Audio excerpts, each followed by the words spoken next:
Namaste, angels. This is the weekly general reading for the period of tomorrow, Sunday, December 2nd through Saturday, December 8th. I apologize to those who have gotten used to watching the premiere, the YouTube premiere with me on a Friday, because I'm behind. Normally I would have had the readings done and just needed to, upload them. We could have enjoyed them at our leisure anytime. But this week in particular, right on top of the holiday, I've had one appointment or meeting or another all day, every single day. And I leave one place and I go to the next and I go to the next, and and it's been like that from early in the morning until 9-10 o'clock at night, just nonstop. Today I had to take my daughter to New Jersey to take the SAT. Yes, we live in New York, but there's a lot of stuff going on in her school, including the fact that they fired basically the principal. About a month into school, they fire the principal behind something that seems really questionable, but that's another story. So it's like the whole atmosphere has been turned upside down. And on top of that, now they didn't register the kids or have the kids register themselves soon enough in the year for the SAT. So by the time my daughter was guided to do that, there were no seats in New York City, all 5 boroughs. So we had to go to Jersey. So that was my day there all day waiting on her to take the test. Although I'm very proud and thankful that she has, and that she will do well, because I know that she will. I can feel it already. All right. So some of you are waiting for the collective reading. Some of you are waiting in addition to that for client readings. I have some done already that I just have to upload, and some require processing. The longer ones, I have to process them through Movie Maker and stuff, and that takes some additional time. But I am on it. My apologies in advance for all of it, collective and personal, private. And we'll get back on track. We'll get back on schedule. So here come the sirens. And I'm sorry that I mistakenly turned off. I started the camera, and then I had to turn it off because I forgot to delete my other videos and stuff that I've already, client videos that I've already recorded and then uploaded to Dropbox. I forgot to delete them. So they were still in there, and I had to stop and delete. But some interesting stuff had scurried across the table as soon as I turned it on. So maybe they'll return, those beings that were here. Or that are here. All right, so on that note, let's get into it. I don't want to take up any more of your time with that. I'm going to start with the Hebrew calendar, I think this week. Nothing of any particular note on the Islamic. I'll just get that out of the way, that I was going to talk about this week. Maybe next week when the new month starts. Maybe. The Hebrew calendar this week, beginning the 3rd, we will celebrate Hanukkah, those of us who practice Judaism, beginning on Monday the 3rd, and that goes through the 11th. That's the 11th is the 9th day of Hanukkah this year. So that's that. I will go over, I'll do it now, a little bit about what Hanukkah is about, and I'm taking this from www.history.com. The 8-day Jewish celebration known as Hanukkah, or Hanu, commemorates the rededication during the 2nd century BC of the Second Temple in Jerusalem, where, according to legend, Jews had risen up against their Greek-Syrian oppressors in the Maccabean Revolt. Hanukkah, which means dedication in Hebrew, begins the 25th, so a 7 for God, perhaps, or spirituality, of Kislev on the Hebrew calendar, and usually falls in November or December. Often called the Festival of Lights. Remember, I told you that all month the people who practice Judaism, as well as people who practice Islam, will continue to celebrate the Festival of Lights and light over dark and good over evil and all of these themes. So Hanukkah is often also called the Festival of Lights, and it is the holiday celebrated with the lighting of the menorah, traditional foods, games, and gifts. The events that inspired the Hanukkah holiday took place during a particularly turbulent phase of Jewish history.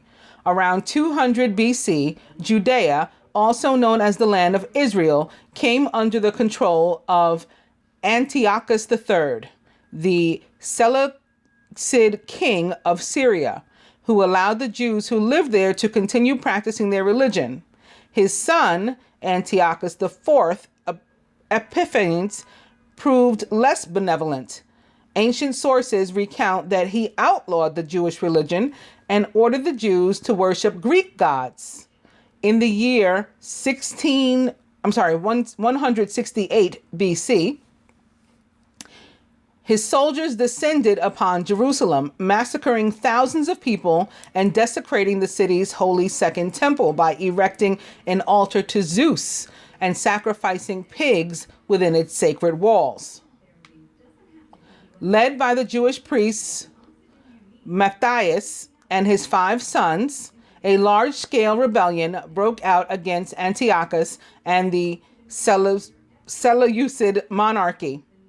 It's Matthias. When he died in the year 166, which is 1304 or 1111 BC, his son Judah, known as Judah Maccabee, the quote unquote the hammer, took the helm. Within the 2 years, the Jews had successfully driven the Syrians out of Jerusalem, relying largely on guerrilla warfare tactics.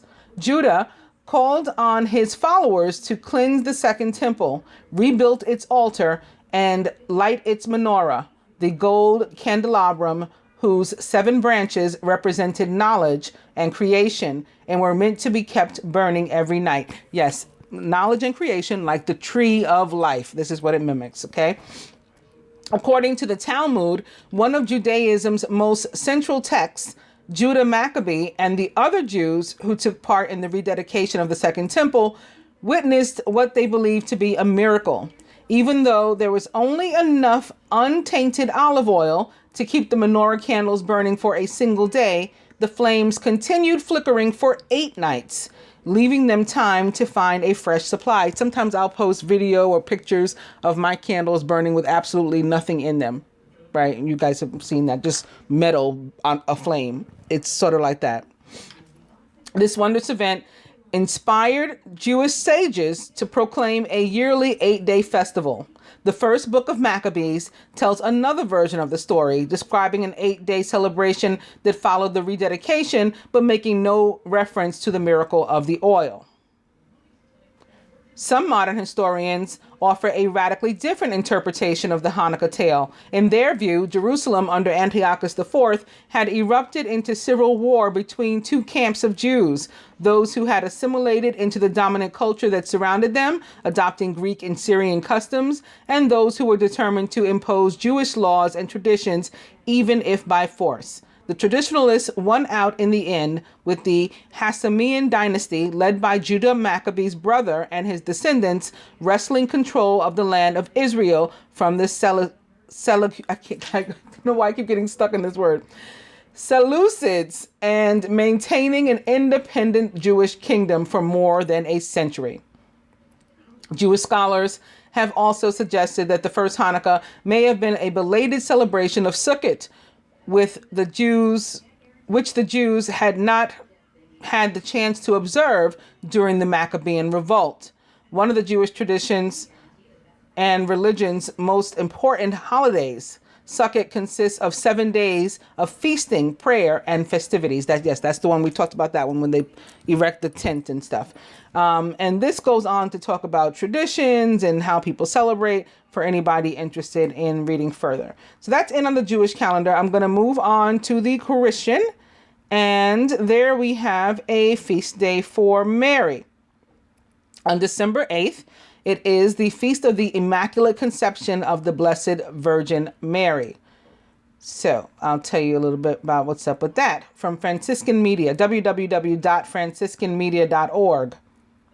A feast called the Conception of Mary arose in the Eastern Church in the 7th century. So again, the 7th century, 7 God spirituality. It came to the West in the 8th century, 8 karma, universe, infinity. In the 11th century, also a karmic number, master number 11, it received its present name. The Immaculate Conception. In the 18th century, 9 born, a number that I have shown to be closely associated to Mary many, many times, it became a feast of the Universal Church. It's now recognized as a solemnity. In 1854, or 99, another number I've shown to be attributed to Mary many times, Pius the Ninth solemnly proclaimed, quote, "The most blessed Virgin Mary, in the first instant of her conception, by a singular grace and privilege granted by the Almighty God, in view of the merits of Jesus Christ, the Savior of the human race, was preserved free from all stain of original sin," end quote. It took a long time for his doctrine to develop. While many fathers and doctors of the church consider Mary the greatest and holiest of the saints, and I talked about how even in the Islamic religion, she is considered one of the 4 most highly regarded women in the entire Quran. They often had difficulty seeing her as sinless, which makes sense, either at her conception or throughout her life, right? Like, who's sinless? Because they teach us also in the same scriptures that even, Jesus, when tempted and things, he was in part human too. So if Mary was at all human, why would she have been sinless? Is the idea, and it's not ridiculous. This is one of the church teachings that arose more from the piety of the faithful than from the insights of brilliant theologians. Even such champions of Mary as Bernard Clairvaux and Thomas Aquinas, Thomas means twin, could not see the theological justification for this teaching. Right? So many people just didn't think it necessarily made sense, thinking at least from a 3D perspective. So I'm sure you guys can understand too. 2 Franciscans, William of Ware and Blessed John Duns Scotus, helped to develop the theology. They pointed out that Mary's Immaculate Conception enhances Jesus' redemptive work. Other members of the human race are cleansed from original sin after birth. In Mary, Jesus' work was so powerful as to prevent original sin at the outset, which also makes sense, right? If and I can look at it from even perspective of, say, a Horus the Elder and a Horus the Younger.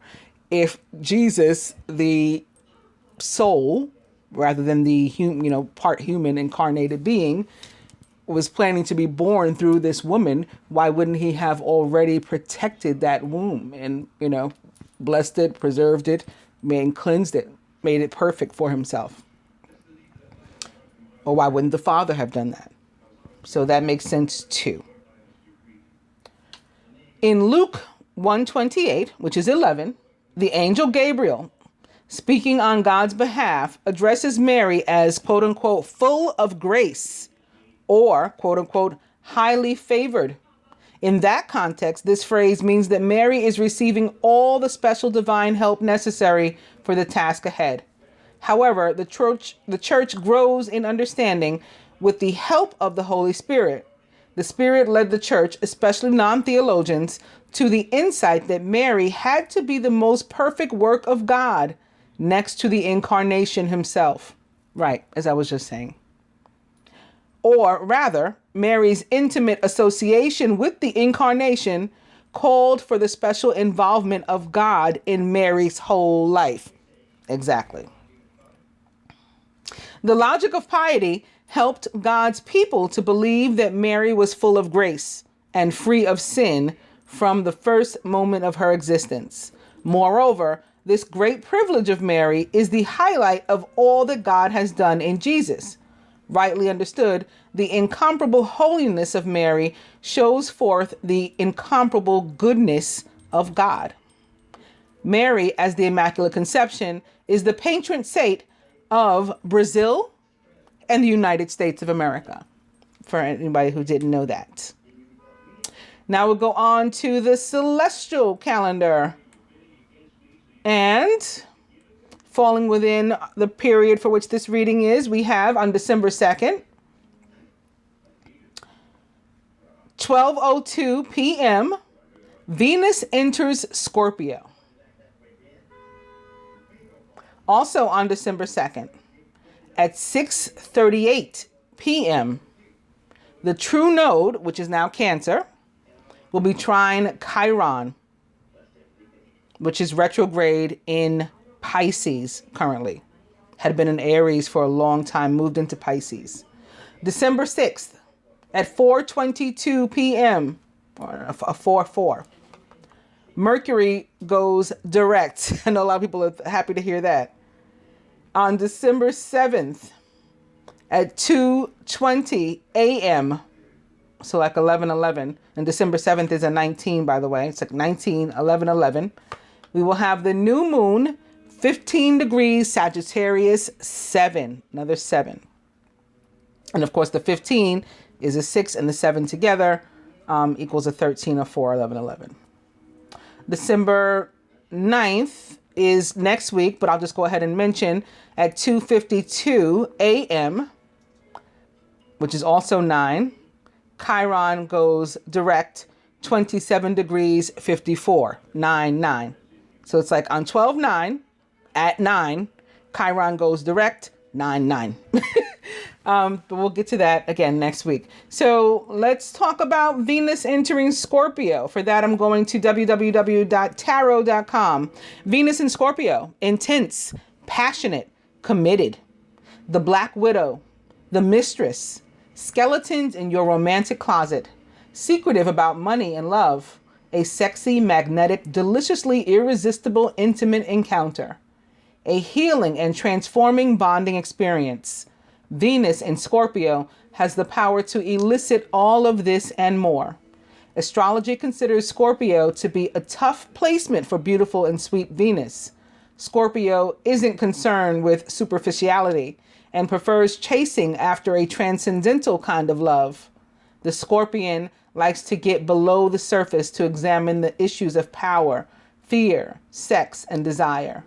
When Venus is in Scorpio, Venus trades in social niceties for digging deeply and sparking needed change.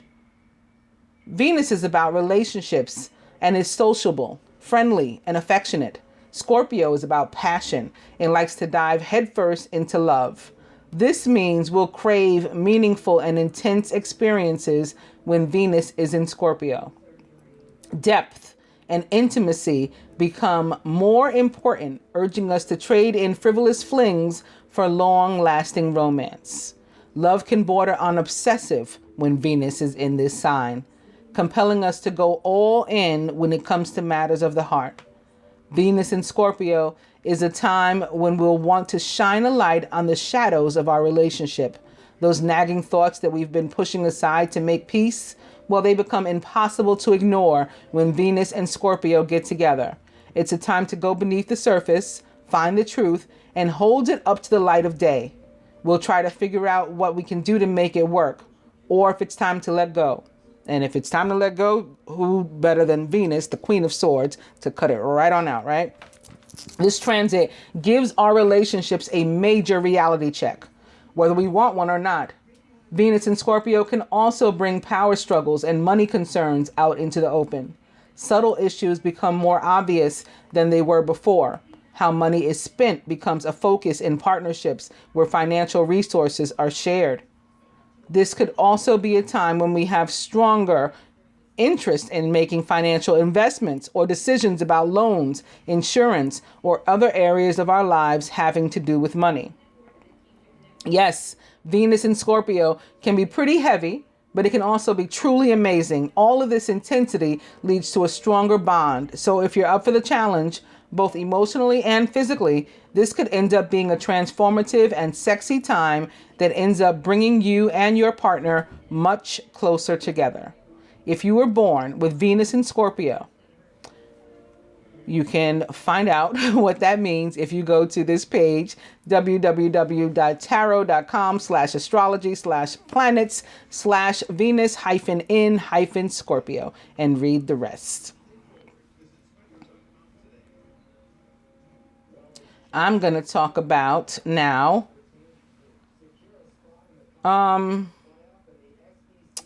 true node trine Chiron. What does that mean for us?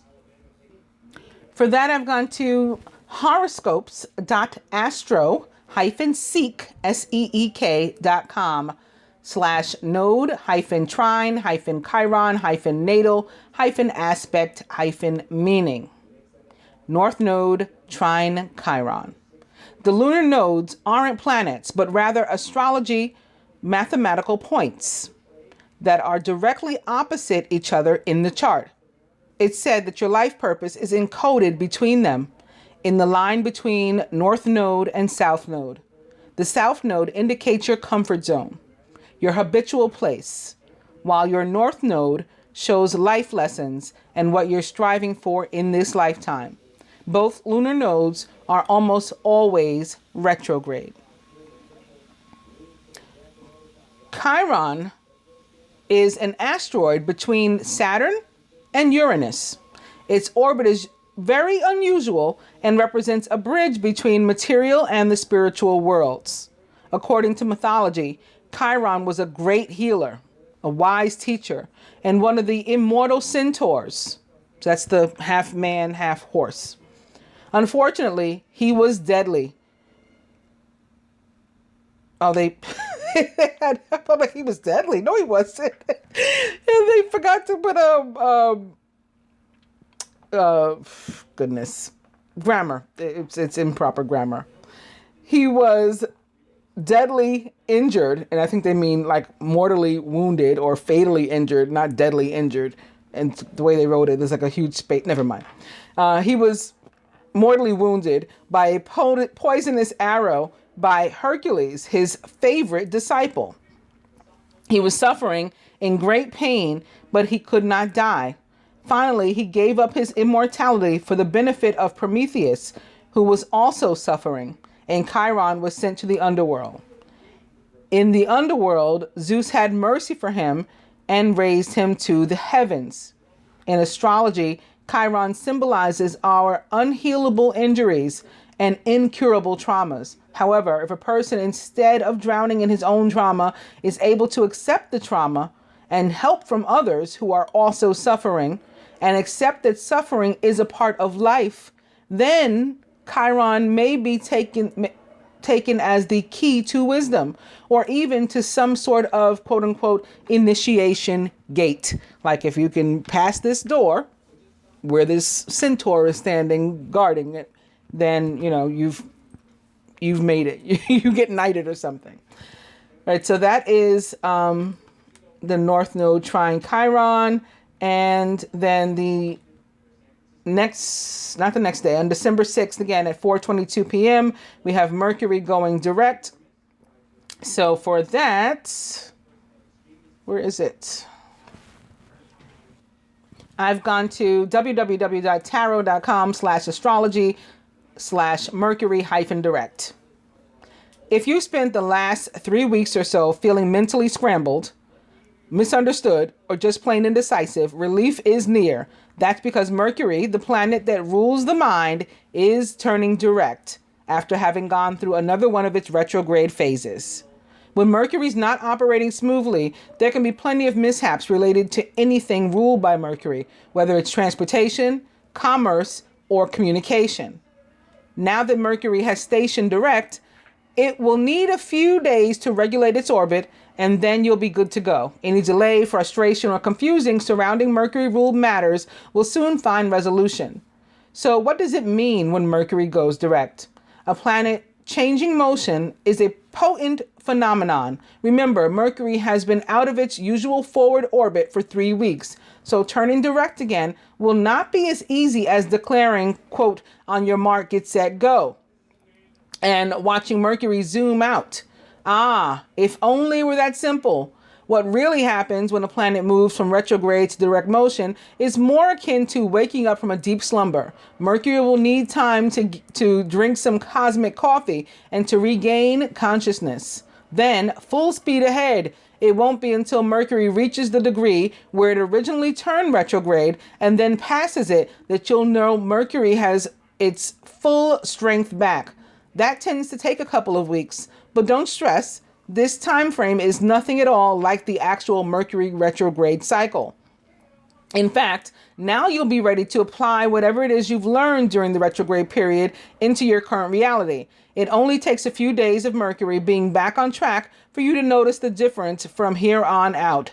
The planet will get stronger every single day. What's interesting is that while Mercury will need some time to regulate its orbit, the very day of its stationing direct can be a potent time. It's like Merc will be jolted awake for a short time. Remember mom screaming at you to wake up or you'll be late for school? During this day or even the next, this will happen, and it's likely that you'll experience incredible clarity about whatever issues you've been grappling with during the Mercury retrograde. Be patient though.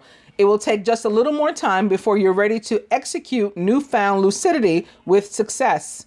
In the meantime, now that Mercury is direct, over the next few days, you're free to sign contracts, schedule vital meetings, have a significant conversation, and make important decisions or purchases. Remain confident as you push ahead with anything that requires cerebral muscle.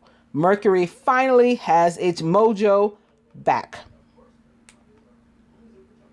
And lastly, on December 7th, again at 2:20 a.m., is the new moon, 15 degrees Sagittarius 7. I will do a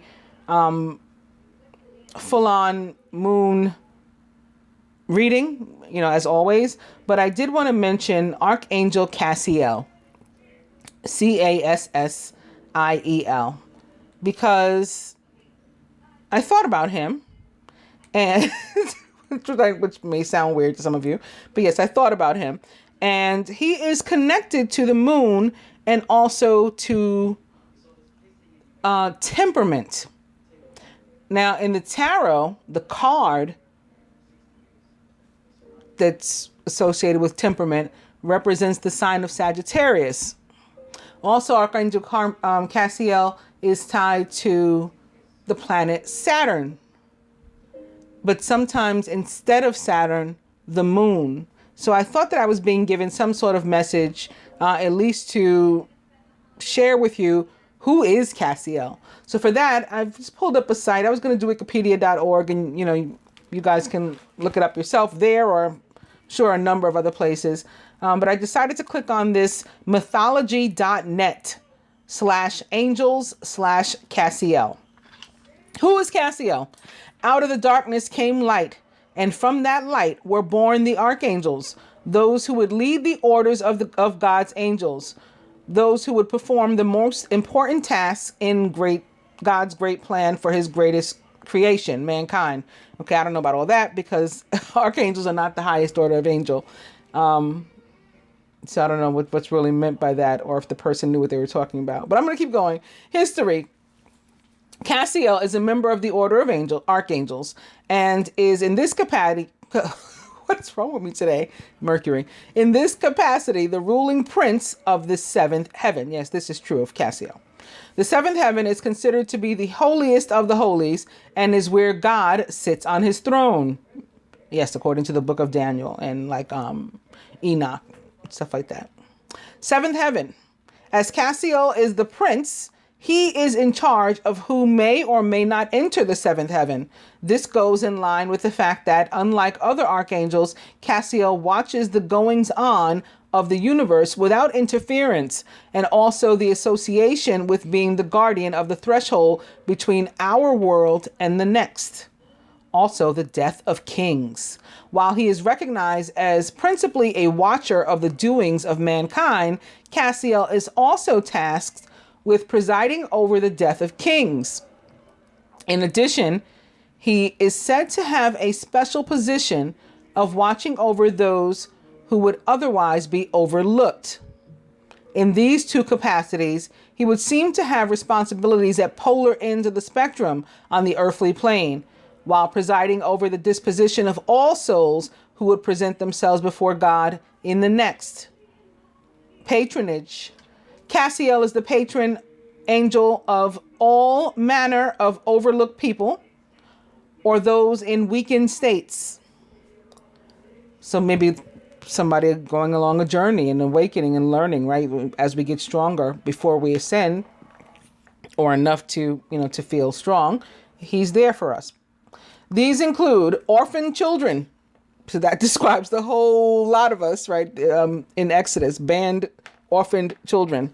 And the enslaved, the poor, downtrodden, those who are oppressed by others, and those who have been unjustly persecuted. As the patron angel of the downtrodden and oppressed, Castiel's influence can be seen and felt when someone is at their lowest ebb. When an orphan feels like there is no future, he will whisper that they are not alone. When a parent loses a child and cannot see beyond the tears, Castiel will intercede to help them to wipe away those tears so that they may see to the next day. And when a person feels there's nothing at all to live for, Castiel lifts them and bears them forward.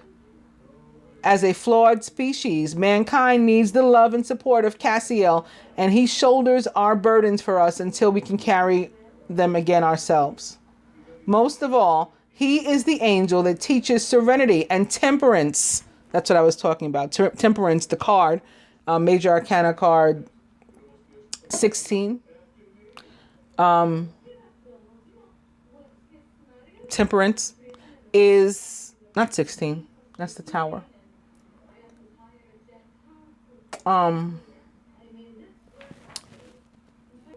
14. Yeah, it's balance in the angel tarot.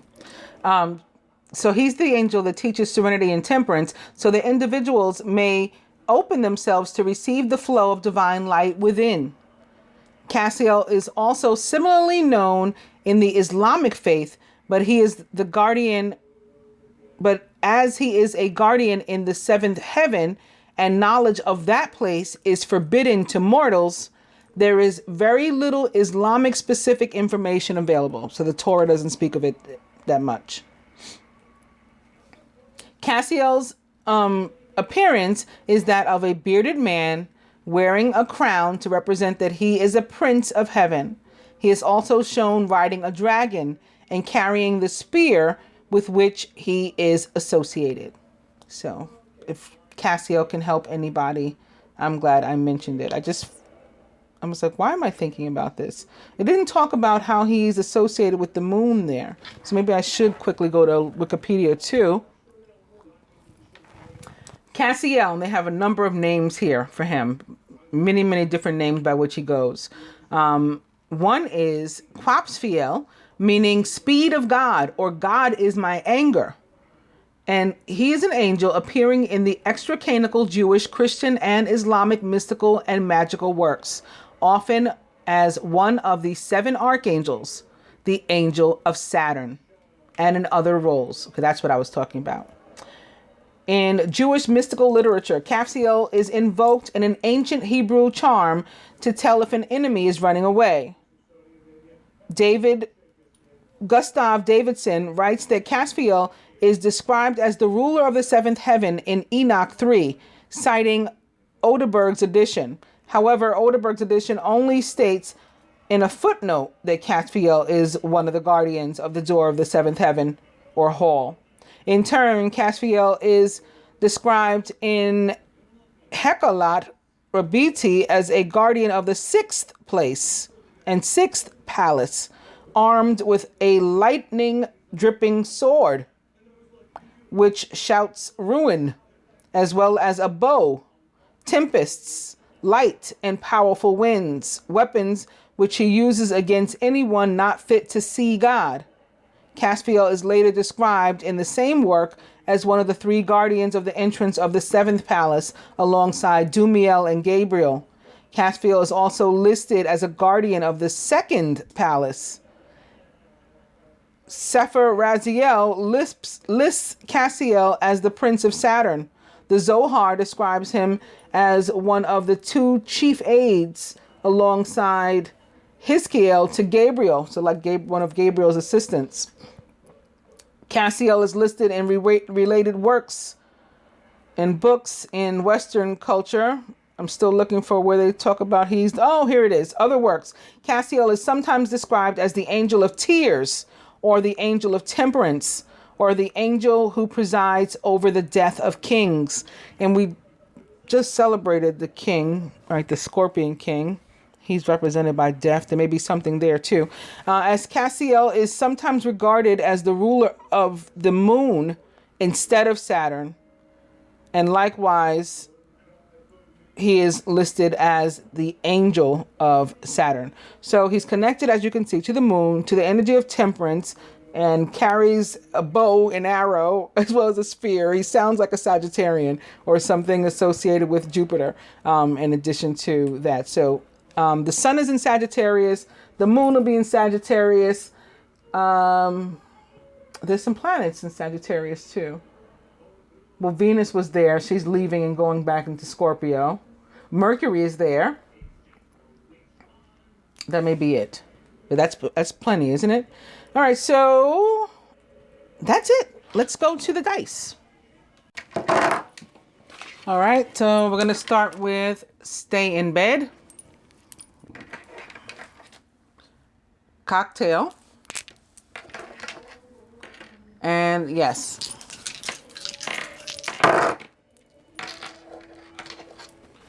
Spirit says massage, buy shoes, and it's 50-50 this week.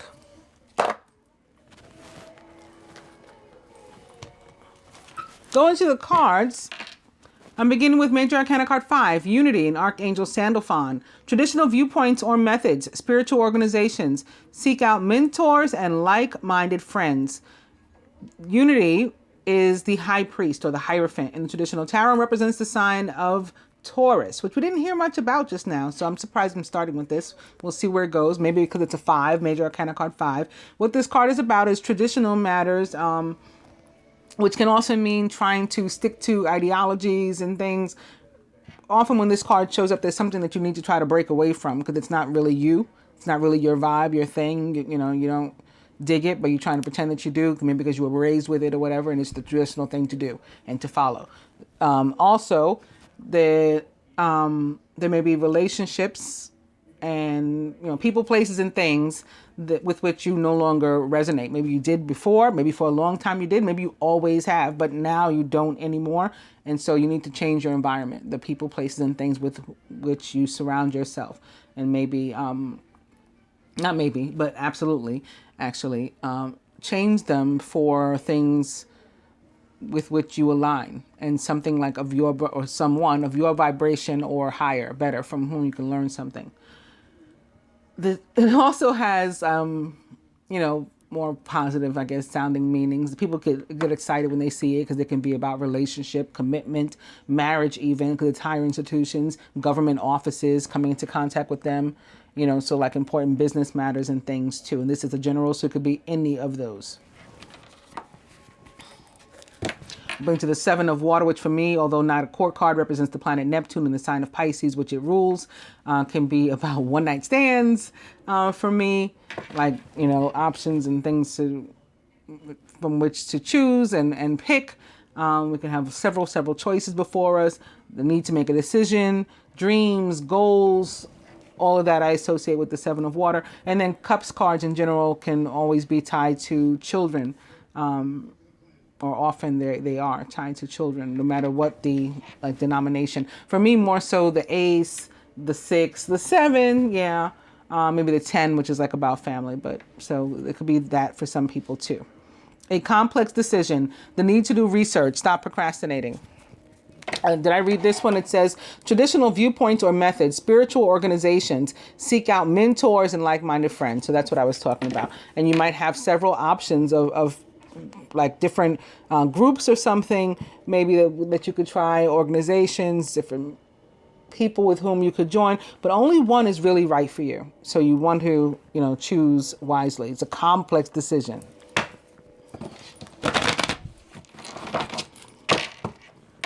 Seven of Water.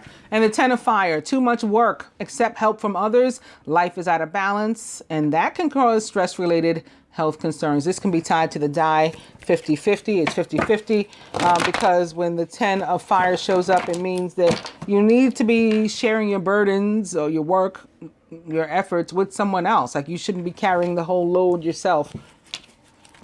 But you're strong enough to, says the Nine of Fire, don't give up. Protect that which you've created. Have courage and believe in yourself. Even when you feel you're down and out, Nine of Fire shows up, you know, when the angels want you to know, no, you're really not. You got some more in you to keep on going. Nine of Fire. And another card, like the one with which we started, that represents the planet Venus, is the Empress. And also the sign of Taurus yet again, as well as Libra and Gemini, the other signs that the Empress or Venus rules. Lavish abundance. Give birth to your dreams. Nurture yourself and others. The Empress is also a 3, which means it can have something to do with some sort of party of 3, not necessarily a love triangle, but that can be. 3s are also about creativity. Venus, and this is about abundance. This can have to do with her moving into Scorpio this week. New starts, maybe new phases of relationships beginning, because we are going deeper and, you know, below the surface with the energy of Scorpio. So we are discovering things. Maybe we are getting rid of some of our relationships, according to the Hierophant also. And we're starting new ones, or, you know, changing the dynamic of ones that we have. The new moon is going to bring some of that too. For us Geminis, ruled by Venus, that Sagittarius is in our 7th house of partnerships. So it should be pretty exciting. Empress. And the Page of Water. Intuitive, sensitive, artistic, and friendly. A new person enters your life. A romantic relationship begins. A relationship begins a new phase. Also, there are heightened psychic abilities. The Page of Water is a Pisces, first and foremost for me. And maybe more so today, because I just called out Pisces when I didn't have a court card, the 7 of Cups. Pisces, Cancer, Scorpio, of course, or anyone like unto these traits or attributes. Pages bring news and offers and things of that nature. And this one is no different. It brings news and offers of love and emotion. So it could be asking you out on a date or something, or you could be finding out again. Somebody wants to start a new phase with you, perhaps a Taurus, Libra, or Gemini, getting involved with a water sign. Maybe again, first and foremost, a Pisces, with Cancer, Scorpio, also possible. Any dynamic is possible. They don't have to be those signs at all, but you know what I mean. Page of Water. I'm going to go ahead and cut. Pages can also be children again. So something could be going on with a child. Somebody could be giving birth or finding out they're pregnant with the Page of Water opposite the Empress this week. Somebody could be becoming a mother. And also coming to the Lovers with Archangel Raphael. Intimate relationships. Carefully weigh your decisions. So we may have some sort of heart versus head type of decision. We may want to break with the traditional and leave a traditional relationship for a non-traditional one, something unexpected. That's why it's a complex decision. We don't necessarily want to, because that, you know, it's stressful. There's your 10 of Fire. You know, it's going to cause some interruption and maybe even strife in our lives. But like, you know, when your heart is telling you to do something, you sort of got to move. The Lovers represents the sign of Gemini. Overall energy is the 4 of Air. Time to rest or take a vacation. Allow more time before making a decision. Meditation may provide answers. Maybe some of us are getting back to normal because Mercury goes direct this week too. You know, this could be like, okay, let's sort of get back into balance and everything, including Mercury himself, as we just read.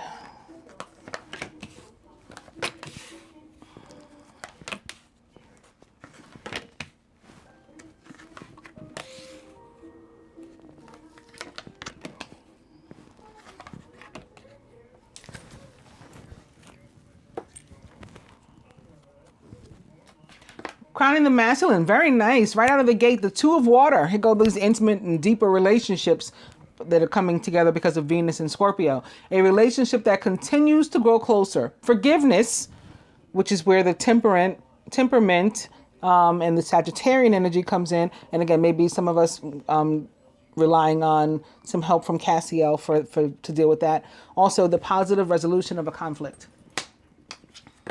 Masculine surrounded by the Seven of Earth, seeds well planted, a temporary pause in action. So if you don't see something going on in a particular area in which you've been trying to manifest, it looks like nothing's happening. Something is. Just be patient and wait. It's any worry is unnecessary. You've done like what you needed to do in order to get the ball rolling. Masculine subconscious, the Six of Air. Things are looking up. It's the end of a difficult situation. You may be taking a trip. Maybe you had been unable to take a trip before because of Mercury retrograde, Mercury which rules travel and transportation. But now you're going to be able to after this week. This can also be metaphoric. Movement in areas that were stuck prior, which also could have been because of Mercury retrograde. And while we're waiting for that recovery, the energy of the Four of Air, waiting for things to, get back to normal and the dust to settle. Again, there's no need for worry. It's not like nothing's happening, nothing's moving. This energy is still moving its way up into your, everyday.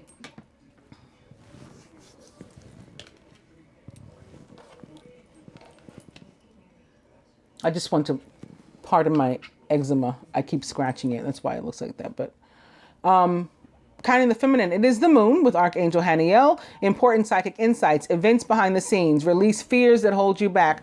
The moon also represents the sign of Pisces. So something definitely going on there with that energy. But like I said, Chiron is there. So that could be why, since he comes into contact with Cancer this week. And actually the actual moon, Earth's moon in the sky rules the sign of Cancer. So both of them are tied to this, as well as water signs in general, so Scorpio too. Important psychic insights, events behind the scenes, release fears that hold you back. If anything is preventing you from moving forward, primarily the fact that you don't know everything about everything. Sometimes that causes us to, be afraid and to not move ahead, even though we've been guided to. The moon shows up to say, take that leap and keep pushing ahead, whether you know everything or not. Feminine is surrounded by the Knight of Water. Also very nice. Emotional, romantic, enthusiastic, and contemplative. Falling in love or wedding proposals. The need to balance emotions and an invitation to a social event. I just got an invitation to a social event right before this from my cousin. She's one of them is going to be 50 this month. And I just got an invitation right before I started this reading via email. And I'm like, oh my God, I can't believe it. It feels like just like yesterday we were 19, 20, and 21 moving into our first apartment together. Me and my two cousins, they're sisters. Anyway, so yeah, it's something like that makes you feel good or if you're more luckier than me, it's romantic. It's not just your family, your female cousins. Feminine subconscious. Wow. Very nice. The Ten of Water, a contented and rewarding family life. Your emotional and material needs are met in your trustworthy relationships. Well, this card can go for any of us. Again, it can be attached to children, family in general. So this fits perfectly for me in my scenario of having been invited to a social event that's going to be emotionally fulfilling. I'm going to spend some time with, some of my oldest and dearest friends that happen to be like family also. For some of you, again, this may be a romantic situation. It may be a situation involving something with your child. Like also today, again, my Scorpio child took the SAT and, braved that. I'm very proud of her and for that and in general. So that makes me feel good. That can be something like that there too. Crowning. The Three of Water, a celebration, a wedding, a graduation, or a birth announcement, and the need to have more fun. Definitely could be a birth announcement too. Again, it could be finding out that you're pregnant, something that you want to celebrate because of that. a party, someone's birthday, like my cousin's, an achievement you want to celebrate, like my daughter's, all of that. Some of us guided to be more social in general. Like if you get invited out and you're a little bit hesitant, go. It's time for you to go out. At the roots, the 9 of Earth, enjoying life's little luxuries, spending quiet time alone, and successful self-employment. So no worries in the material or financial areas either. But this can also mean like we're single, maybe as in the romantic sense also, but otherwise if we're coupled, it could just be like we're doing our own thing, we're working on our own projects, we're being pretty successful in our work, career, financially, and all of a sudden people want to come in with options and offering us new things too. This, for example, can be what the masculine was manifesting, some sort of abundance, whether it's in relation to love and motion and a romantic partnership or a business partnership that he's been working on that hadn't been experiencing movement before, but now it is. Can also have to do with people being reunited, with the 3 of water crowning and the 9 of earth here at the bottom. Somebody, again, may have been single. Then all of a sudden, somebody comes back, maybe before Mercury goes direct. And boom, because, you know, Mercury retrograde tends to bring people together, people we haven't seen in forever. People may come back, so they revisit situations, revisit travel. This could be a character, again, coming into somebody's life, not necessarily a direct water sign, but quite possible, maybe more specifically a Pisces coming into a single person's life, or somebody who had been, you know, going it alone, even if they do consider themselves in some sort of connection already, you know, maybe there had been separation. Person, maybe more likely the feminine, a female, having been, you know, gone it alone for a while, then all of a sudden here is somebody that wants to come back and come in, and maybe form a family. At the heart of the matter, okay, yeah, maybe it's him that wants to come in. The King of Water, who is trustworthy, compassionate, respected, and cultured. Open your heart and mind to those around you. Trustworthy and heartfelt advice. Charity work. As it relates to suitors, potential suitors, there could be a situation of 3, and maybe some situations where, again, more likely the feminine or a female, but it doesn't have to be, 2 suitors. Maybe one is older male than the other. One is, you know, 30 something, one is 40 something with the king, or it could be other levels. I'm just going by like traditional tarot, who these people might, you know, represent as it relates to age. But again, this, whatever it is, whether it's some sort of abundance, and it can be love, it can be material, it can be finances, it can be combinations of those, it could be all of the above.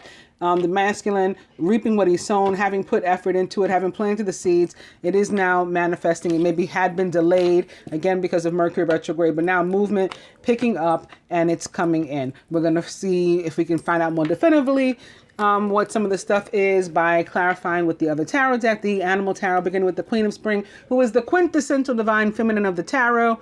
It may more specifically be that Sagittarius that we've been talking about all night, a Leo, an Aries, or someone likened to those traits or attributes. Talented, brilliant, independent, and charming. Don't underestimate your ability to manifest your dreams. You may have several priorities vying for your attention at once, but you can do it. Isn't that just what I was talking about? So that's perfect. Opening 2, Major Arcana card, Strength. Number 11. Again, maybe this fire sign is more likely a Leo than a Sag. Could be that too. True strength is displayed through kindness, forgiveness, and compassion. You have tremendous personal power and courage. This can be about partnership. 11 equals 2. Just like the 2 that crowns the masculine.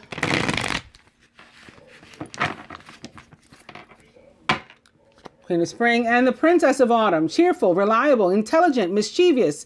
A wonderful opportunity related to your work or education, such as a promotion, a scholarship, is coming your way. Since this chance to learn something is exciting, or seize this chance to learn something exciting or to start a more rewarding and uplifting career. So I definitely felt that possibility, particularly for the masculine, but it can be for us too. And a job, if it is a job, one in which we fall in love, feminine, we're, very excited about this opportunity. This could also be us being, again, very generous this week with the King of Water and the charity work that he does, representing unconditional love for me. This can be us here, masculine or feminine, or both, feeling particularly philanthropic and donating or volunteering our time or energy with somebody deserving or some organization that's deserving.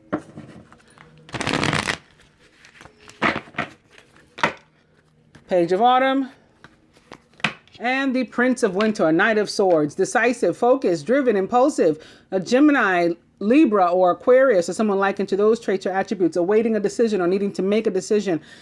Get ready for progress to speed up.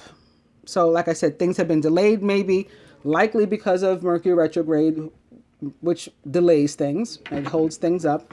But now, since it's going direct, things are going to take off all of a sudden. So get ready for progress to speed up all of a sudden.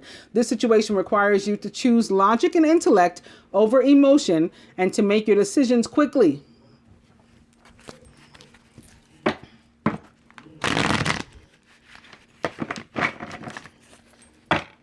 Prince of Winter, and Major Arcana card number 4, the Emperor, which represents the planet Mars in the signs of Aries and Scorpio, which it rules. Structure and organization are important right now. Don't be afraid to take on a leadership role, as you have much wisdom to offer. This can have something to do with a father too, a boss, again, maybe connected to a job, an older man, maybe one that's married or wants to get married, has been married. This can be the masculine as a father,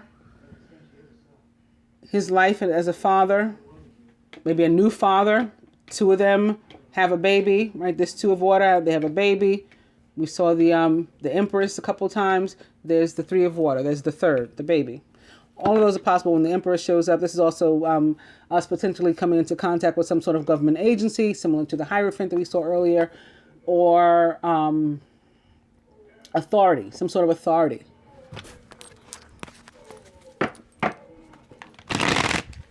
Opposite the Knight of Swords, it could involve a legal decision. The Emperor, Prince of Winter, Knight of Swords again. The Eight of Autumn. It's the perfect time to learn all you can by returning to school, taking a seminar, or conducting research. Do your best work, and the law of attraction will bring you prosperity and career advancement. A card about reaping what we've sown. Eight of Autumn. I'll cut. I was looking at the 7, 8, 9 of Autumn in that moment. So Two of Spring, your vision, creativity, and dedication to your cause have brought you great success. In fact, it may be in your best interest to get a partner.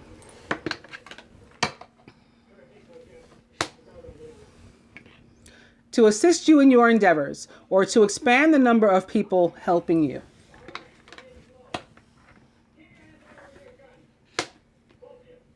Right, going up from 2 to 3. Or 10.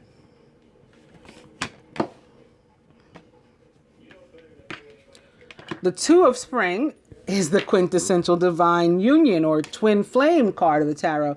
Also about us being particularly creative and coming up with great ideas and beginning to manifest them, beginning to see them to take life. The starting stages.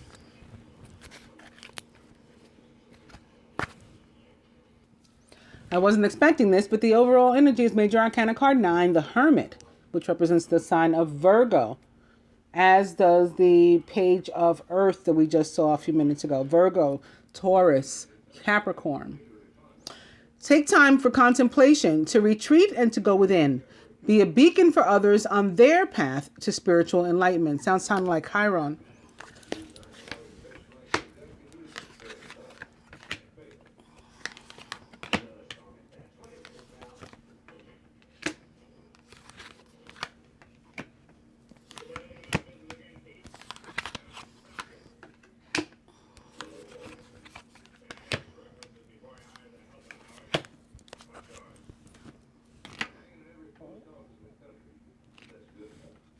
Atop the masculine's two of water is a two of winter. He may have to make a decision about a partnership. Maybe he's been waiting for Mercury to go direct before making the decision. Didn't want to sign any contracts, enter any partnerships, or even romantic commitments, or, special situations or relationships. Procrastination and worrying about what others will think, however, is blocking you from making a decision.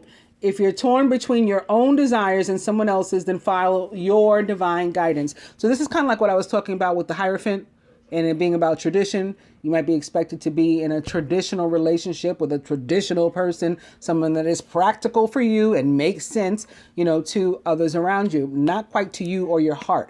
So here's where your important decision comes in. It's going to be with regard to some sort of partnership, masculine, about which there is some emotional connection, even if it's a business partnership or a friendship, platonic friendship. Atop the Seven of Earth, where the masculine has been planting seeds, is the Six of Summer. So it's in this area where he's been planting seeds. Again, the Six of Summer can be about children. It could be literal seeds, and there could be someone, a female that is pregnant by him or has had a baby, is having a baby. Is learning this week that they, have become pregnant. He could have been planting like literal seeds. As it has to do with everything else and just manifestation in general, then, and maybe this is connected to a soulmate relationship, the Two of Cups that sits above it, and Six of Summer can often be about soulmate relationships, past life relationships. That may be the area in which he is planting seeds. The love and care of children could become an important part of your life, or people from your childhood may return to it. Old memories can be healed, or possibly old childhood dreams are ready to be revived. So we also saw evidence of dreams, goals, potentially with the Seven of Cups before, and a need to make a decision in that regard. What do we want? That could be that too. Masculine subconscious atop the Six of Air, which is about movement and possibly actual travel and vacations and things, is another two, the Two of Autumn. You may be under stress because of multiple jobs or too many responsibilities for one person to manage.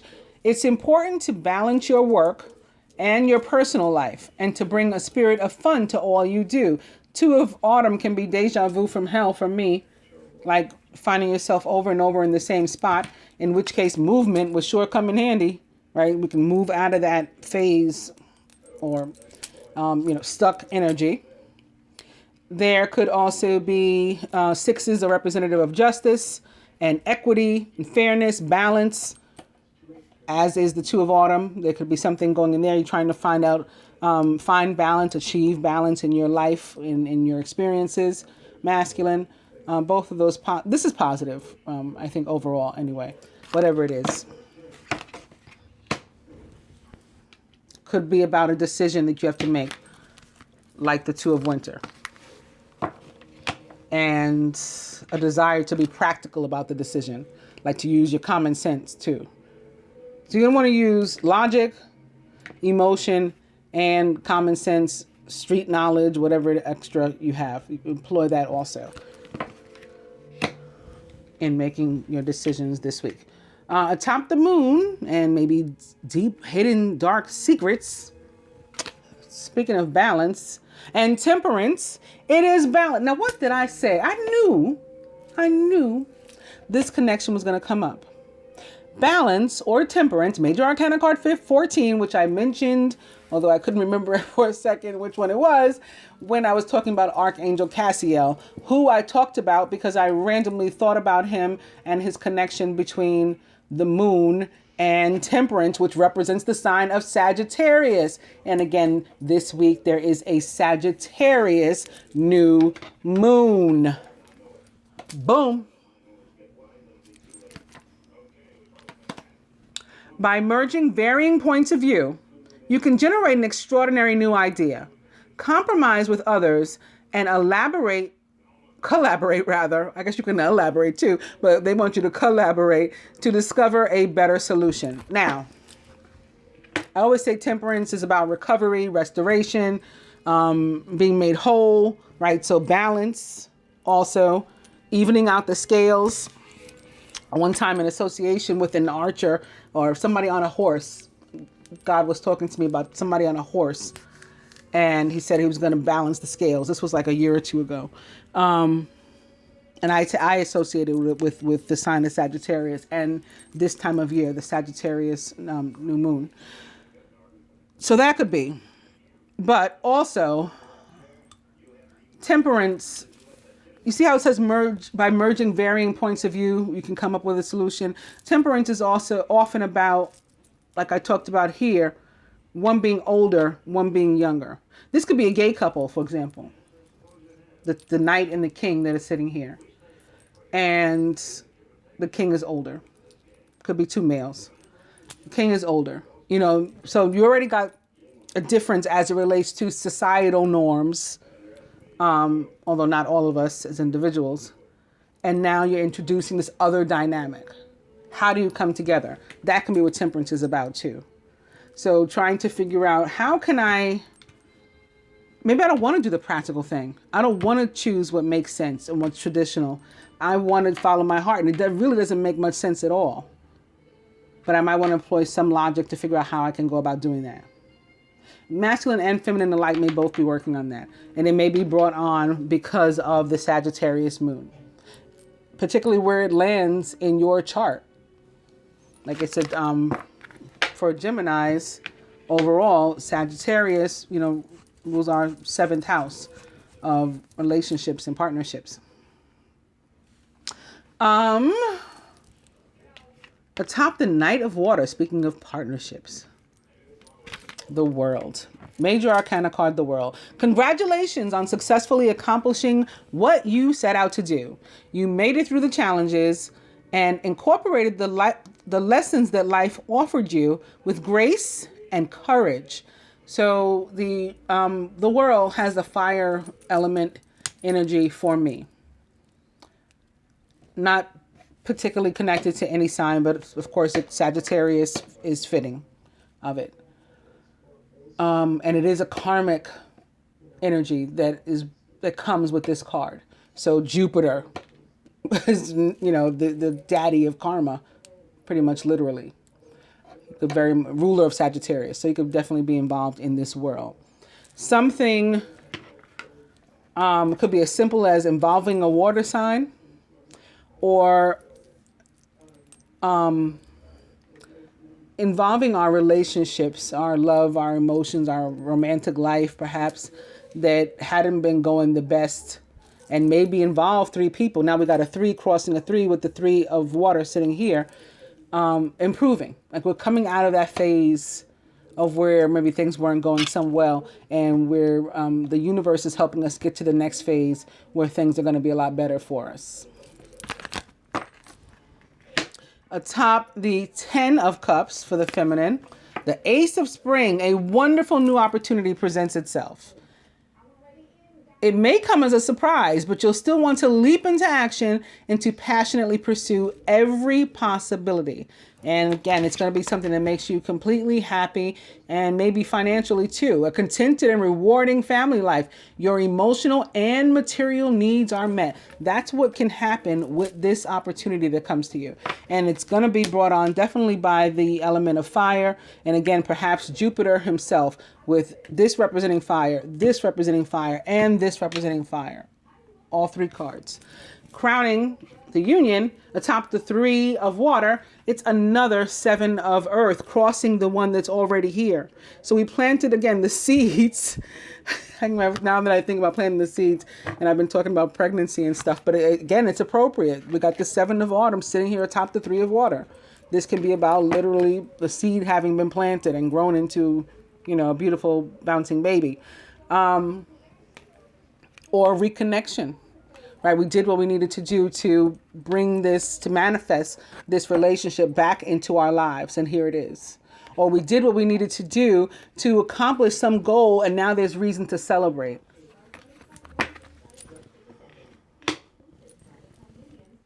Maybe with regard to a soulmate relationship or children. Atop the 9 of Earth is the 9 of Earth. Okay, we can't make this stuff up. Your success has brought you financial security and the reward of much deserved time off to enjoy your own company. You may suddenly have a brilliant idea for a business or self-employment opportunity that will be very successful. That can be this opportunity here. That can be the opportunity we felt and saw here with the masculine. And I think he may even have choice even in that area, you know, of a job maybe a job versus starting his own business, or, you know, one promotion or position over another, his choice of them. So that's exciting too for him. And at the heart of the matter, atop the King of Water is the King of Spring. Inspiring, dramatic, ambitious, and wise. Now's your moment to step up into a leadership role. Don't back away from the spotlight, as your plans will be successful as long as you stay focused upon the big picture. The King of Spring is the quintessential divine masculine of the tarot. He is the other half of that 2 of Wands. We saw the Queen earlier. He's also a Leo, Sagittarius, or Aries, or someone likened to those traits or attributes, and maybe a Scorpio, as Mars, the red planet, is a ruler of Scorpio as well. And we have the King of Water sitting here underneath the King of Spring. This can be one person's energy. This can be masculine or feminine, male or female, despite the fact that they are both kings. But there also may be particularly some movement in the areas of some of our homosexual relationships this week, and maybe specifically, yes, gay male on gay male. But, you know, heterosexual couples, you can be in there too. Pan, trans, lesbian, whatever. It's all fitting. I'm just talking about what the cards say based on their face. This can be 2 men, right? Maybe 2 men around 40, you know, in their 40s or something. Maybe that's why it's non-traditional. Maybe that's why it looks funny to other people. And you got to decide, what are you going to do? Can we compromise? Can we work it out? Does it matter to us that we're different? Does it matter? Also, with the moon and balance or temperance, it can be like with the moon, again, we were in the dark, we were confused, we didn't understand, we didn't have all the information, and now we're coming into balance, we're coming into knowledge, we're moving out of that state of confusion into clarity. That's another possibility there. Also with the World and the Knight of Cups, can be like the feminine now as it relates to relationships, insisting on like the best, basically, a good treatment. Well, that could be what the masculine is presenting to her, and that may be one reason why she's confused. Like, where did this come from? Because she was in the dark about how he felt before, and so maybe now that there's information coming in, and it's coming into balance. Because there's movement here. He's changed. He's different. Because here with the 2 of Winter and the 2 of Cups, essentially, is another possibility that the masculine, when he got into this situation, like he wasn't a whole big production and, you know, elaborate, let me use my word from before, elaborate love affair was not what he had in mind. Like, he was probably just expecting to, like, maybe the one night stand, the 7 of Cups, you know, or something a lot simpler than that. And then all of a sudden, somehow the seeds got planted for a soulmate relationship. Or, again, a seed got planted and somebody got pregnant. It wasn't supposed to be that serious as far as he's concerned, but then somebody ended up pregnant. That's a possibility also. What else am I seeing here? Yeah, in romantic situations, his interest in you is not about sex, although he wasn't necessarily expecting that when it happened. As it relates to general energy and romance or business, possibly, like in any of his dealings, he he has no intentions to take advantage of anybody or to allow himself to be taken advantage of. He's determined not to be taken advantage of. So that's you may speak something that may come up too. I'm trying to cover all the career and relationship. So we got all this water here.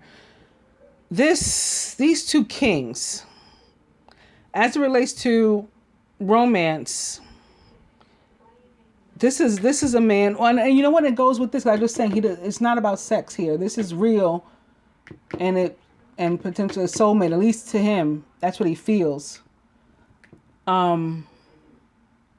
These two kings together basically say the same thing, like he's or she, because it could be the feminine too. But I'm saying he because there's the two kings here.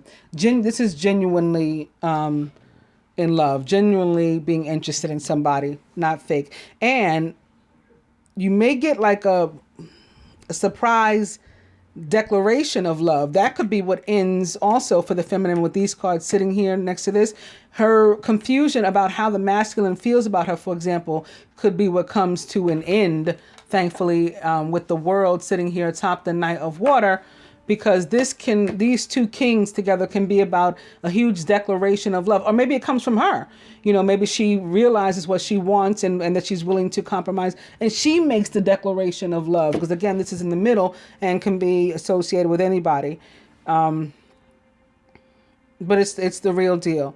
And it may be like a tough guy, a man's man kind of person that's usually the silent type and not too mushy or whatever, however you want to say it. A macho man that is being sweet. Is being sweet and romantic.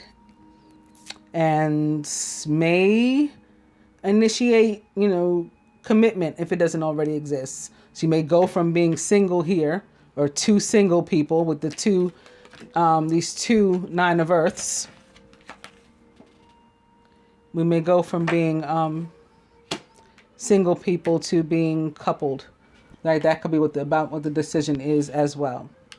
So I think with that we can do our further advice, and then I can get on to the love reading and we can see what continues, if anything, from this deck. Because a lot of these cards can really go either way. So from my own to look at abundance for us this week too, and from my Angels of Abundance cards, I'm beginning with Do the Work, which we see here showing up twice with the Seven of Autumn. That's planting the seeds. It's not enough to dream or pray. You've also got to take the positive action steps that you're being divinely guided to take. Consistently working on your priorities will make them flourish like lush flower gardens. And opening to deservingness, this is also indicative of value, worth, deservingness, worthiness. You are a beloved child of God, like everyone else, and you deserve to receive the support that will allow you to focus upon your divine life purpose. Even if you can't recognize it yet, your lovable qualities, trust that God and the angels can see how amazing you truly are. Even if you don't recognize your lovable qualities, they see it. Deservingness.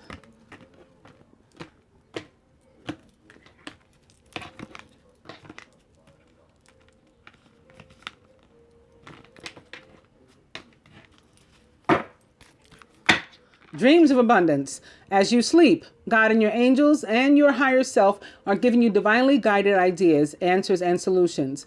Be sure to record your dreams in a journal because they contain valuable insights that will help you to manifest your desires into reality.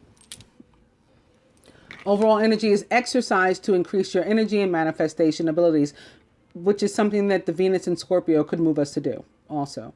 The key to manifesting quickly is to have a very high energy levels. And the easiest way to increase those energy levels is through physical exercise. Choose a fun and meaningful activity so that you'll look forward to exercising and it becomes its own reward. Today is December 1st, the day on which I'm doing this reading, and I posted in Divine Oneness, a group that if you do not yet belong and you are interested in joining to work on all things health with some of the others of us, I posted in there about starting a new challenge. You know, it's the first day of the month. So like new squat challenges, new sit-up challenges, crunch challenges, water drinking challenges, all those sorts of things. If anybody is interested, while the health is on my mind. All right. So also I'm going to go to the angel therapy cards that I've been guided to use probably for the past several weeks. Still using them. They wanted me to show be willing to forgive, which I think is going to be a huge theme surrounding the Sagittarius new moon. Ask the angels to clear your mind and body of past pain in exchange for peacefulness. But I'm otherwise starting with emotional sensitivity. Honor and respect your deep sensitivity as it is a gift to us all. And opening to crown chakra. Pay attention to your ideas as they are messages of true divine guidance sent in answer to your prayers.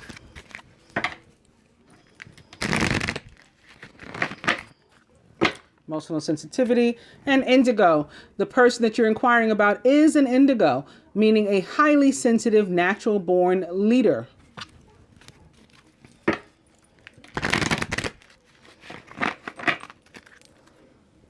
Indigo. I'll do one more. Oh, maybe two more. Showing me two.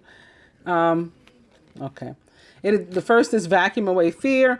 Call upon Archangels Michael and Raphael to lift fear-based energy from you, your surroundings, the situation, and anyone involved.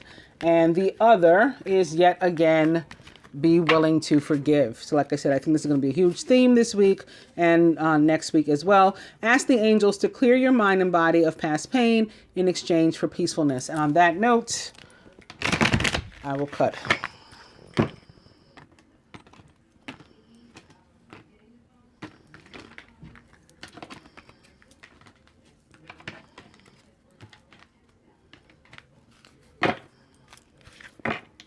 Heal away addictions. It's time to let go of behaviors that are blocking you from your heart's desires. Ask Archangel Raphael to help you with this healing. So like I said, all things healing is what we're working on together and talking about, sharing about in Divine Oneness, this sort of thing included. If anybody wants to join, we're on Facebook. And I'll put the link on the video. Overall energy is past life issue. This situation has a basis in one of your previous lifetimes. Ask your angels to help you to remember, release, learn, and to heal from your past experiences. So that is talking about, that can be from where our fears come from, maybe associated with the moon. That can be from where some of our relationship issues are coming, possibly associated with the Six of Summer, Six of Cups, etc. All right, so, I forgot a deck. The Angel Tarot.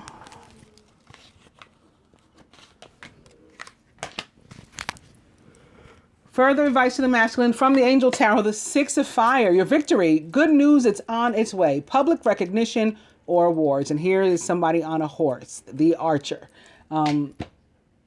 Yeah, so I think it's time to hear, but this is progress, this is movement, this is success, it is victory, it is triumph on behalf of the masculine in some area of his manifestation.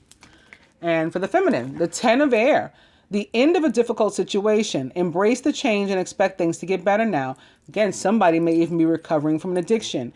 There may have been some betrayal in the past, perhaps hurt feelings, just really nasty, funky stuff. And that could be what this is tied. And maybe it was behavior or treatment from a water sign. Moreover, again, maybe specifically a Pisces or a Scorpio, but not necessarily. And whatever that was, coming to an end. You don't need to be confused about it anymore. If he shows up, totally head over heels in love, you can believe him. Despite this, that's what it means by embrace the change and expect things to get better. Like you have to release the old and not expect the same patterns to continue once the universe is guiding you that they won't. From the angel therapy card to the masculine mediumship, you have the natural ability to connect with departed loved ones. So there could be some of that. If you find yourself receiving some sort of message, or you think you saw a shadow and you didn't get any type of fear about it, if you felt warm, it felt safe, maybe it's grandma, that sort of thing, masculine, you may be experiencing this week. Feminine, for us from the angel therapy cards, have you asked the angels for help with this? Maybe like your confusion here, or the information you feel you're missing, you're lacking. You could ask them.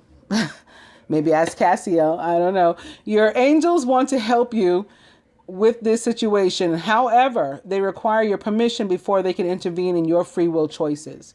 So you will have to allow them entree into your life, should you so choose.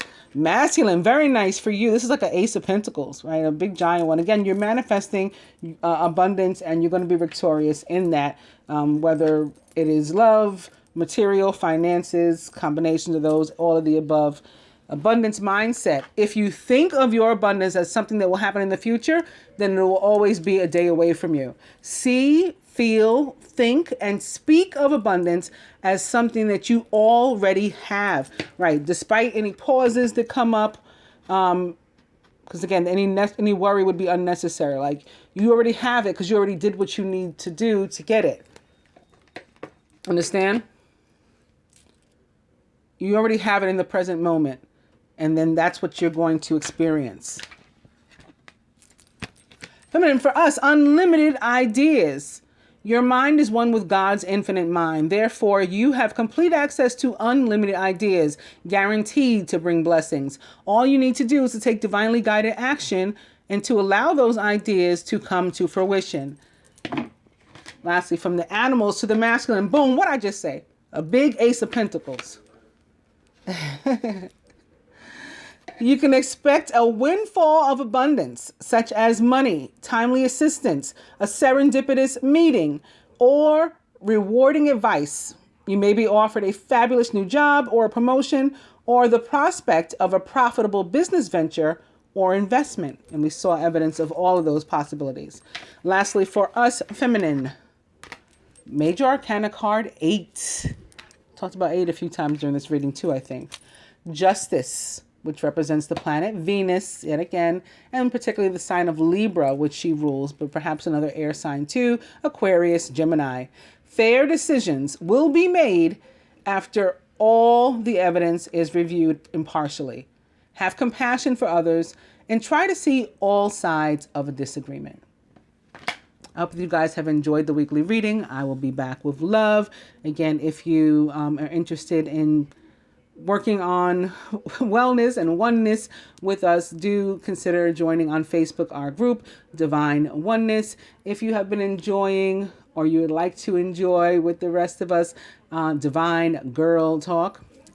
On Facebook, we are Divine Girl Talk in quotes. I've been sharing like the beginnings of the stories on IG also. Some of you got to see, and I'll say read the rest on Facebook.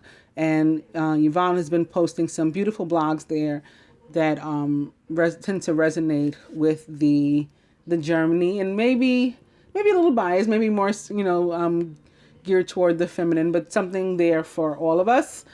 So join that. And join me for the premiere. I'm still working on times. We're going to figure out what's the best time to do the premiere of each reading, and like have the most people get to participate. So I at least want to have like one time where you guys in other time zones on the West Coast and other countries, Australia, the UK, to be able to participate. And I want at least one for people in my time zone and aligning time zones to be able to watch too. So we're going to try to come up with 2 times. If you guys have any suggestions, I am open to them, but I'll keep playing with it otherwise. All right. Thank you to all my viewers, subscribers, both here and on Patreon. If you are not yet a subscriber, please do click the subscribe button and then click the bell button. If you're already a subscriber and you've noticed that you haven't been receiving your notifications, then check your settings, check to make sure you're still a subscriber. If you're not, then you too need to click the subscribe button and also the bell button to receive the notifications. I think that may finally be it. If you like a reading from me, somebody proven to have been chosen to do this. I've shown that, demonstrated that, proved it time and time again. Most recently, if you haven't seen it yet and you are interested in my video, I did a short video about the 5% nation of gods and earths. And at the end of that video, I share 4 different ciphers of gematria of the name Queen of Swords, the Lightworker, that makes it very clear that God gave me the name and told me to do this. With the first being that Queen of Swords, the Lightworker, is obviously a 2-word name. It is consisting of 27 letters in those 2 words, so it's 911. The name in the first cipher equals 360, as in 360 degrees of awareness, and having completed several ciphers in the as it relates to Freemasonry and also the 5% nation in particular, other spiritual beliefs as well. 360 is important. 360 is the first number of days the world believed to have been created in, and then the extra 5 got added. The next cipher, it equals 144, as in the 144,000 illumined beings, illumined ones, which I am one. And I've been saying this and made that clear since I've been on. The third cipher. In the third cipher, it equals 369, which is, of course, the key to the universe, according to Tesla. If you study numerology, you may even understand it a little bit further than just saying it's the key to the universe. And the last was 135. All of them equal 9, which is, of course, is the number of the magic square, and like the magic number in sacred geometry. I mean, I could keep going on and on and on. I don't need to. I think you guys get the idea. That's where I most recently shared. So my point being, if you're unsure, you've been wanting some sort of service, reading something, and you haven't known where you might go, who's real, who's fake, you can also check out my reviews on, for example, Divine Light Cleanse. I have a page dedicated to that only on Facebook, where I never ask anybody to like the page, as opposed to what I just did for this. I need your likes and views and shares on YouTube, because that's part of the way that they work. But on Divine Light Cleanse, on my page on Facebook, I never ask for likes, because I want it to be genuine. The interest that is there to be genuine. So everybody who liked it of their own accord. I did not ask them to. And in large part because they had the service and experienced something awesome in their life as a result. So again, if you want healing from somebody like that, or reading from somebody like that, then hit me up, any of my social media or my email address, and I will be in touch.